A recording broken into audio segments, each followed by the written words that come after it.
c'est une part énorme de ta vie. Ce film-là, ça devait être, à l'origine, c'était ta première idée de long métrage? Non, au départ, c'était pas une idée de long métrage. Je crois que quand j'ai commencé à faire Carnes, effectivement, j'écrivais des embryons de scénario à droite à gauche. Une fois que j'ai fini Carnes, j'ai écrit un embryon de court métrage qui était devenu un moyen métrage, qui parlait déjà de décorporation, d'âmes qui sortaient d'un mort, etc., qui flottait par-dessus le mort. C'était un scénario qui se passait sur la cordillère des Andes, parce que je suis né en Argentine et du coup, effectivement, il y a des décors sur la cordillère des Andes que j'aimais beaucoup. Mais le film ne commençait pas du tout en vision subjective. Il était... je ne me souviens même plus comment il commençait. Je me souviens même plus le titre de cette version-là. Après, j'ai commencé à lire des livres sur les projections astrales. J'ai lu le livre des morts tibétains, j'ai lu des livres sur les Near Death Experience. Il y en avait un qu'on m'avait passé, qui est un grand classique qui s'appelle La vie après la mort. Et j'ai lu aussi Au-delà du réel à l'époque, j'ai lu Vidéodrome. Et à ce moment-là, je me suis dit, tiens, c'est drôle si on commençait le film en vision subjective et que le mec il est défoncé, après il a un accident, il commence à mourir, il prend le sempiternel tunnel dont on parle dans tous ces récits de vie après la mort, où on va à travers un tunnel vers la lumière, et qu'après l'âme du mort allait voyager. À l'époque, je prenais de temps en temps, pas beaucoup, mais des champignons, ça m'était arrivé du fond du LSD, des trucs comme ça. Et je me suis dit, tiens, il n'y a pas un film à ce jour qui ressemble à ce que tu perçois quand tu penses ces trucs-là.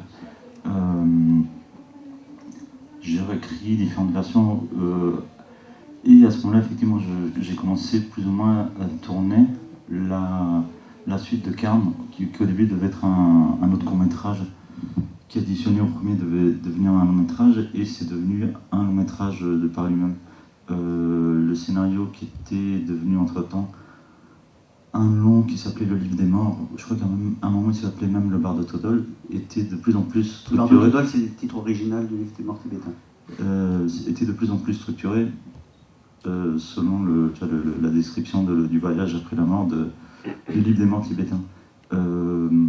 Qu'est-ce qui s'est passé à ce moment-là? Effectivement, et puis faire Seul contre tous m'a pris beaucoup de temps pendant que je faisais ce film. Le scénario à ce moment-là est devenu un scénario plus solide. À un moment, j'ai pensé que c'était mieux de tourner en anglais, en Angleterre ou aux États-Unis. Bien sûr, j'étais pas très crédible à l'époque de Seul contre tous pour lancer un film aussi cher et aussi complexe. Et du coup, même après que j'ai fini Seul contre tous et que je croyais que moi j'étais prêt à le faire, en réalité, pour trouver l'argent qu'il fallait pour faire un truc aussi barré, c'était pas gagné. Et il y a des gens qui ont essayé de lancer le projet. Bien sûr, je comprenais pas pourquoi ça capotait tout le temps, mais après coup, aujourd'hui, je me rends compte parfaitement pourquoi ça capotait en permanence. Et c'est le succès commercial irréversible qui a fait qu'un jour, enfin, on m'a donné les moyens de faire celui-ci. C'est quand même une drôle de façon de dire les choses, parce que le succès commercial d'Irréversible, oui, mais c'était il y a 8 ans. Donc, ouais, mais c'était le Wild Bunch qui l'avait vendu. Et bizarrement, le film, quand on l'avait fait, c'était comme un coup de bluff. Je voulais faire à cette époque-là déjà Enter the Void, et j'arrive pas à lancer. Et puis je croise Vincent dans une boîte de nuit. Vincent Maraval de Wild Bunch. Non, Vincent Cassel. Vincent Cassel. Et du coup, il m'a dit, tu veux pas faire un film cet été? Il avait adoré Seul contre tous, Monica aussi. Tu veux pas faire un film cet été? Nous, on est libre. Je dis, moi je suis libre aussi, mais là j'ai prévu de faire un petit film érotique, pas cher. Il m'a dit, ouais, mais est-ce que tu crois que ça peut nous convenir? Je dis, ouais, bien sûr, je te le passe. Le scénario était très chargé. Le jour où ils ont lu le scénario, en 24 heures, ils avaient pris la décision, c'était niet. Mais entre-temps, on avait déjà trouvé les producteurs qui avaient l'argent pour faire un film érotique avec eux deux. Et le jour où le matin ils me disent non, on va annuler le déjeuner parce qu'on va pas faire ton film, on l'a lu, c'est pas gérable. Et du coup, à ce moment-là, je dis non, on va faire un autre, on va faire un film raconté à l'envers, Dieu, les vengeances, etc. Et ils m'ont dit mais c'est une blague. Et comme je sentais déjà le soir, quand j'ai laissé le scénario, je sentais que ça allait capoter, j'avais déjà cogité pendant toute la nuit. Et j'ai dit on va déjeuner, on va voir. Et on est arrivé, et c'est vrai que Vincent, Monica croyaient que c'était une blague, les producteurs croyaient que c'était une blague, c'était Rossignon et Grand-Pierre, mais comme ils avaient déjà plus ou moins réservé tous les quatre leur mois de juillet-août pour faire un film. Et après, peut-être pour rendre le truc encore plus crédible, je dis oui, et puis il y a Dupontel qui pourrait jouer le troisième personnage, etc. Du coup, effectivement, les gens disent mais il n'y a pas de scénario, il n'y a pas de titre, et non, il n'y a pas de scénario, mais vous inquiétez pas, on va improviser sur place. Et ça devient un peu braquage de banque. Les autres ils ont dit on va jouer le braquage de banque avec Vincent Monica.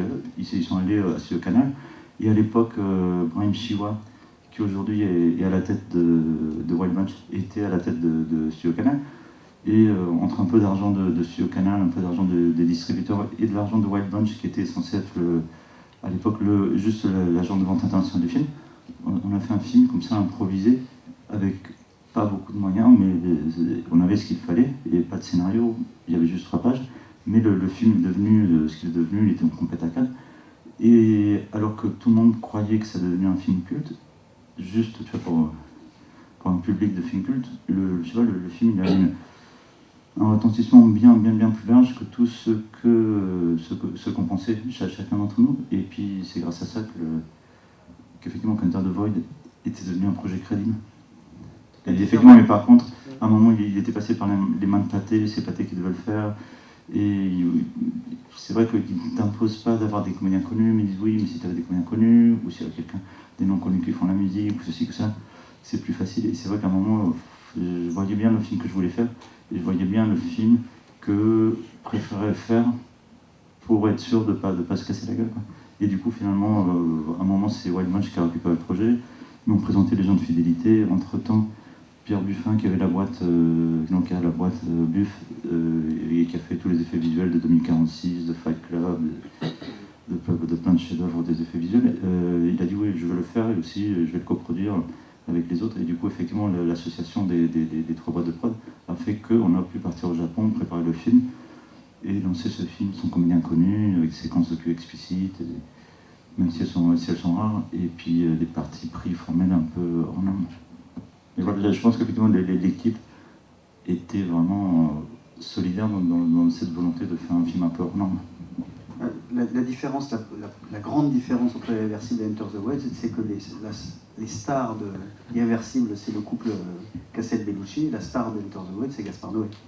Et le sujet, c'est ce qu'on m'avait dit, il m'a dit ouais, on va le vendre sur le sujet et sur ton nom.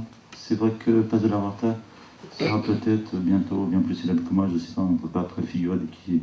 Chaque fois que j'ai misé sur des gens, je dis ce mec-là, il va jamais réussir dans la chanson, après tu le vois, il y a tous les prix à la télé. Je me suis dit celle-là, pour avec la tête qu'elle a, elle n'arrivera jamais à faire un film, je ne donne pas des noms, mais elle est en tête d'affiche. Et du coup, chaque fois que je mets sur un film, ah putain, ça va faire présenter Camélie Poulain, à l'arrivée, ça fait 200 000 entrées, grand maximum. Donc voilà, je ne sais pas qu'est-ce que ça va faire ça. Alors le sujet, le bar d'Autodol, dans une des toutes premières séquences du film, le déroulé en fait du livre des morts tibétains est expliqué par un des personnages, et ensuite le film, je spoile rien pour ceux qui n'ont pas vu, hein, c'est raconté très rapidement dans le film. Un personnage dit au héros du film, lui fait le résumé des différentes étapes qui mènent de la mort à la réincarnation. Et ensuite, le film va être plus ou moins une illustration de ce programme qui a été annoncé dès le début. Le bar d'Autodol, tu l'as lu, tu dis, après Carne, après avoir fait Carne. Ouais, avant, en même temps. À peu près à la même période. Pourquoi c'est un sujet de film? Comment c'est un sujet Non, de c'est film? surtout qu'au départ, je voulais faire un film qui illustre, tu vois, les NDE, les Near Death Experience, c'est-à-dire ces récits de voyage dans la mort où les gens reviennent, ils disent voilà, j'ai vu la mort, je sais ce que c'est. Les Near Death Experience. C'est NDE, c'est le thème américain. Le livre le plus connu, c'est La vie après la mort. Non, La vie après la vie de Raymond Moody. C'est La vie après la vie, non? Oui, ça Je doit crois que c'est La vie après la vie. Il y en a un paquet de trucs comme ça.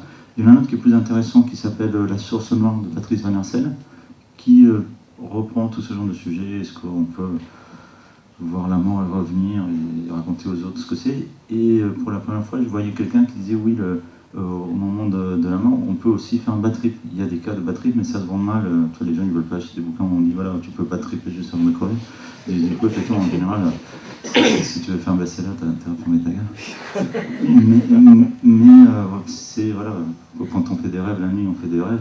Des fois, c'est des rêves érotiques, tout plaisant. Des fois, c'est des trucs anodins, et des fois, c'est des cauchemars. Tu peux pas savoir à l'avance avant de te coucher. Après, le truc que j'ai lu, c'était un autre bouquin aussi sur la mort, un truc qui était super intéressant. Il disait que les projections astrales étaient liées, ou la sensation de projection astrale que des gens racontent, ou les hallucinations astrales que les gens racontent, est souvent liée au fait que quand on a l'oreille anesthésiée, et quand on est anesthésié pour une opération, ou quand on a un accident de voiture, ou quand on est à la mort, il y a à côté de l'ouïe, il y a l'équilibre. Il y a 3 petites valves avec de l'eau qui vous servent à marcher, à ne pas tomber quand on marche. Si cette partie-là est anesthésiée, on a la sensation de flotter. À partir du moment où on ferme les yeux et qu'on a une notion de l'espace dans lequel on est avant de fermer les yeux, on peut reprogrammer, comme par ordinateur, l'espace et y coller, comme a fait Pierre Buffin avec des effets de visual du film. On y colle tous les murs et vaguement les personnages qu'on a vus. Après, le truc, c'est, en fermant les yeux, on flotte, et du coup, on s'imagine l'espace, mais comme si on flottait au-dessus de l'espace. C'est juste comme une illustration visuelle d'une sensation physique qui est liée à l'anesthésie du tympan et de l'ouïe.